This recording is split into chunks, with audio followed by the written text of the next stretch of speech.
ఇచ్చేస్తే సోమన్న గారు తన యొక్క పాటలతో ఇచ్చేస్తారు. అదేవిధంగా ఇక్కడ మా నాయకుడు సీనన్న ఉన్నారు, సీనన్న, అదేవిధంగా ఇక్కడ అనేక మంది నాయకులు ఉన్నారు. ఈ సందర్భంగా నా రజక సోదరులకి ఒకటి తెలియజేస్తున్నాను. ఇక్కడున్న బహుజన మేధావులు కూడా ఒక అంశం గురించి మీ ముందుకు తీసుకురాదలుచుకున్నాను.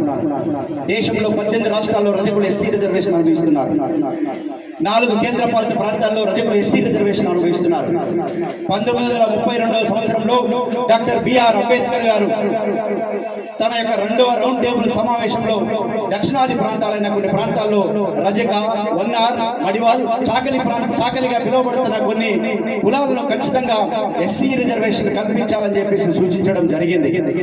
కానీ అప్పటి నుండి స్వతంత్రం వచ్చినాక కూడా ఇంతవరకు కూడా అనేక రజక సంఘాలు ఇందిరాగాంధీ ప్రధానమంత్రిగా ఉన్న టైంలో 1982 సంవత్సరంలో కూడా అనేక అభ్యర్థులను ఈ పార్లమెంట్ వ్యవస్థకి ప్రభుత్వం